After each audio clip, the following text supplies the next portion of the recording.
آپس میں مشورہ ہوا، یہ نہ کہا جائے کہ ہم نے اسے قتل کیا ہے۔ اس طرح باقی لوگوں نے بھی ان سے اتفاق کیا۔ اللہ تعالیٰ سورہ نمل آیت 48 میں فرماتے ہیں، اور اس شہر میں 9 آدمی ایسے تھے جو زمین میں فساد کرتے تھے اور اصلاح نہیں کرتے تھے۔ مطلب یہ کہ یہ لوگ فساد کی انتہا کو پہنچے ہوئے تھے، ان میں بھلائی نام کی نہیں تھی اور نہ ان کا فساد کی اصلاح کا ارادہ تھا۔ بخاری، مسلم اور مسند احمد کی حدیث میں ہے، رسول اکرم صلی اللہ علیہ وآلہ وسلم نے ایک بار اپنے خطبے میں اس اونٹنی اور اسے مار ڈالنے کا ذکر فرمایا۔ آپ صلی اللہ علیہ وآلہ وسلم نے فرمایا کہ جیسے ابو زمعہ تھا، اسی جیسا یہ شخص بھی اپنی قوم میں عزیز، دلیر اور بڑا آدمی تھا۔ تمام لوگوں نے اس بدبخت کے ساتھ عہد کیا اور اسے یقین دہانی کرائی کہ اگر تمہارے ساتھ کسی نے برائی کا ارادہ کیا تو تمام قوم تمہاری حمایت میں اٹھ کھڑی ہوگی۔ اس یقین دہانی کے بعد یہ بدبخت اونٹنی کے انتظار میں بیٹھ گئے۔ اونٹنی پہاڑ کی طرف سے آتی تھی اور پانی پی کر واپس چلی جاتی تھی، یہی اس کا معمول تھا۔ جب ان لوگوں نے چٹان سے اونٹنی کو نکلتے دیکھا تو اچانک حملہ کرنے کے لیے آگے بڑھے، لیکن اس کا جثہ دیکھ کر خوف زدہ ہو گئے، الٹے پاؤں بھاگے۔ بدبخت کدار نے اپنے ساتھیوں کی جب یہ حالت دیکھی تو ہنس پڑا اور آگے بڑھ کر اونٹنی کی ران میں تیر مارا۔ اس سے اونٹنی کی ران کی ہڈی ٹوٹ گئی اور وہ نیچے گر گئی۔ پھر اس ظالم نے اپنے ساتھیوں کو آواز دی اور آگے بڑھ کر اونٹنی کی کونچیں کاٹ دی۔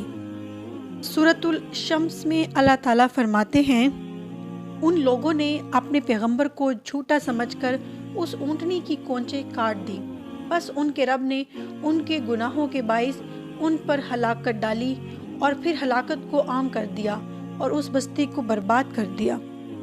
اونٹنی کی کونچیں کاٹ دیے جانے کے بارے میں اللہ تعالیٰ ایک دوسرے مقام پر فرماتے ہیں، پس انہوں نے اونٹنی کو مار ڈالا اور اپنے پروردگار کے حکم سے سرتابی کی اور کہنے لگے، اے صالح، جن عذابوں سے تو ہمیں دھمکاتا تھا، اگر تو واقعی پیغمبر ہے تو ان عذابوں کو ہم پر نازل کر دے۔ اونٹنی پر حملہ ہوتے ہی اس کا بچہ بھاگ نکلا تھا۔ وہ پہاڑ کی چوٹی پر چڑھ گیا اور 3 مرتبہ بلبلایا۔ یہ بدبخت اس کے پیچھے بھاگے اور آخر اسے بھی قتل کر دیا۔ پھر تمام بستی والے جمع ہوئے، اونٹنی اور اس کے بچے کا گوشت تیار کیا اور مزے کے ساتھ اس کو کھایا۔ اس جرم میں ان سب نے شرکت کی، البتہ جو لوگ صالح علیہ السلام پر ایمان لے آئے تھے وہ الگ تھلگ رہے۔ صالح علیہ السلام کو جب یہ خبر ملی تو وہ گھبرائے ہوئے اونٹنی کے پاس پہنچے۔ اونٹنی بے جان پڑی تھی اور اس کا بچہ بھی بے جان تھا۔ لوگ ان کے ارد گرد جمع تھے اور ان کا گوشت کھا رہے تھے۔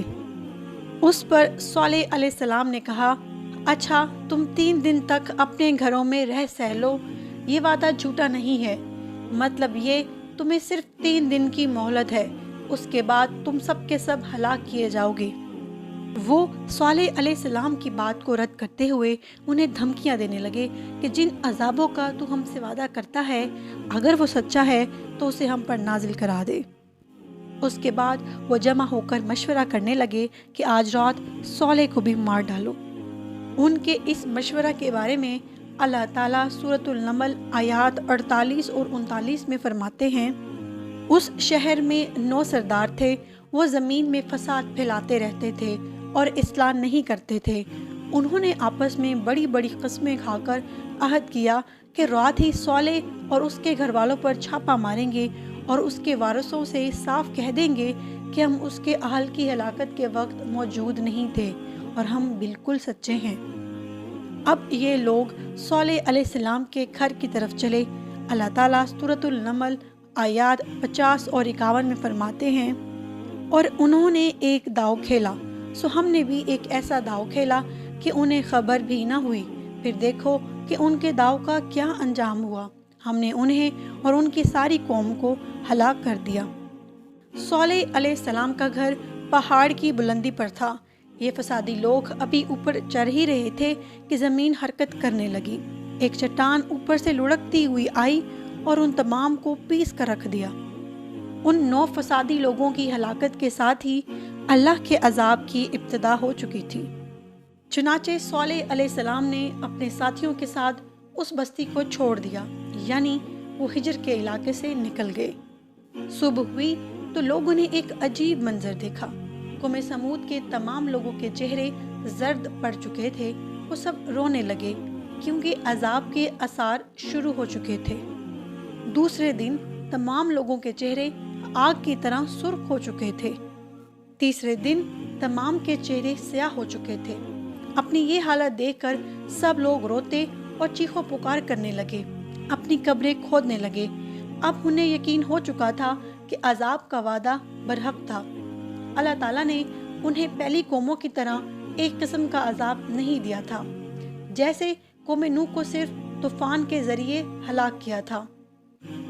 قوم عاد کو صرف طوفانی ہوا کے ذریعے ہلاک کیا گیا تھا، لیکن قوم سمود کو اللہ تعالیٰ نے طرح طرح کے عذابوں سے دوچار کیا، اس لیے کہ انہوں نے اپنی مطلوبہ شرط پوری ہونے کے باوجود ایمان قبول نہیں کیا تھا۔ عذاب کی ابتدا زلزلے سے ہوئی، زمین حرکت کرنے لگی۔ اس کی وجہ سے وہ لوگ اپنے گھروں میں اوندھے گر گئے، ان میں اٹھنے کی طاقت تک نہ رہی۔ پھر آسمان میں سخت کڑاکا ہوا، اس کی ہولناک دہشت انگیز چنگھاڑ نے ان کے بھیجے پھاڑ کر رکھ دیے۔ ایک ہی لمحے میں ایک ساتھ وہ سب ڈھیر ہو گئے۔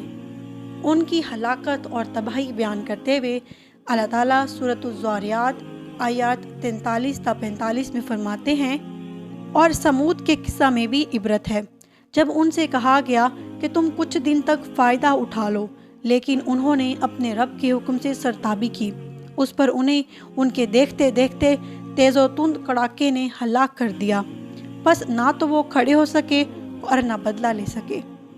اسی طرح سورۃ ہود میں اللہ تعالیٰ نے ان کی تباہی کا نقشہ اسی طرح کھینچا ہے کہ ایک زور کی کڑک نے ان ظالموں کو آ لیا، پھر تو وہ اپنے گھروں میں زانوں کے بل مردہ پڑے رہ گئے، ایسے گویا کہ وہ کبھی آباد ہی نہ تھے۔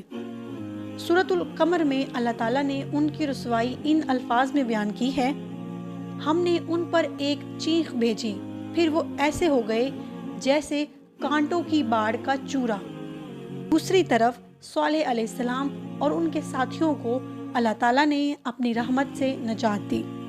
اللہ تعالیٰ سورہ ہود آیت 66 میں فرماتے ہیں، پھر جب ہمارا فرمان آ پہنچا تو صالح اور اس پر ایمان لانے والوں کو اپنے فضل سے بچا لیا، اور اس دن کی رسوائی سے بھی، یقیناً تیرا پروردگار نہایت توانا اور غالب ہے۔ اس قوم کے آثار آج تک باقی ہیں۔ مدینہ منورہ کے شمال مغرب میں ان کے گھر موجود ہے۔ اب یہ علاقہ مدائن صالح کے نام سے مشہور ہے۔ سورۃ النمل میں اللہ تعالیٰ فرماتے ہیں، پس یہ ان کے گھر ہیں جو ان کے ظلم کے سبب ویران پڑے ہیں، بے شک اس میں دانشمندوں کے لیے نشانیاں ہیں۔ اللہ تعالیٰ نے ان کے نشانات کو آج تک باقی رکھا ہے تاکہ بعد میں آنے والوں کو یقین ہو جائے اور کسی قسم کا شک نہ رہے۔ عذاب کے آثار نمودار ہونے پر صالح علیہ السلام نے ان سے فرمایا تھا، اے میری قوم، میں نے تمہیں اپنے پروردگار کا حکم پہنچا دیا تھا اور میں نے تمہاری خیر خواہی کی، لیکن تم لوگ خیر خواہ کو پسند نہیں کرتے۔ اس کے بعد صالح علیہ السلام اپنے ساتھیوں کے ساتھ وہاں سے ہجرت کر گئے اور فلسطین آ گئے اور رملہ نامی بستی میں رہنے لگے، اور یہی آپ کی وفات ہوئی۔ نبی اکرم صلی اللہ علیہ وآلہ وسلم صحابہ اکرام رضی اللہ عنہ کے ساتھ تبوک تشریف لے گئے تو آپ مدائن صالح کے قریب بیان فرمانے لگے۔ صحابہ نے ان کنوؤں سے پانی لے لیا جو قوم سمود کے استعمال میں تھے، کچھ برتن بھی وہاں سے لے لیے۔ جب آپ کو پتہ چلا تو آپ نے حکم فرمایا، ان برتنوں کو توڑ دو اور اس پانی کو بہا دو، اور اس پانی سے جو کھانا تیار کیا ہے اس کو الٹ دو۔ آپ نے انہیں ان گھروں میں داخل ہونے سے بھی روک دیا جن میں اللہ کا عذاب نازل ہوا تھا۔ آپ صلی اللہ علیہ وآلہ وسلم نے فرمایا، میں ڈرتا ہوں کہ تم پر بھی ایسا عذاب نہ آ جائے جیسا ان پر آیا تھا، اس لیے ان کے علاقے میں داخل نہ ہوا کرو، اور اگر داخل ہونا پڑ جائے تو روتے ہوئے داخل ہوا کرو، اور رونا نہ آئے تو رونے جیسی شکلیں بنا لیا کرو تاکہ تمہارا شمار ظالموں میں نہ ہو۔ اللہ تعالیٰ فرماتے ہیں، آگاہ رہو، قوم سمود نے اپنے رب سے کفر کیا، سن لو، ان سمودیوں پر پھٹکار ہے۔ قرآن کریم میں ان کا ذکر 26 سے زائد مرتبہ ہوا ہے۔ اس کے بعد لوگ ایمان کی حالت میں امن چین کی زندگی بسر کرنے لگے، لیکن پھر نئے طریقے سے ان میں خرابی پیدا ہوئی۔ شیطان نے پھر اپنا کام دکھایا، ان کے دلوں میں وسوسہ ڈالا اور فلسطین، عراق، مصر اور جزیرے کے نواحی علاقوں میں شرک پھیل گیا۔ لوگ ایک بار پھر کفر کی طرف بڑھے۔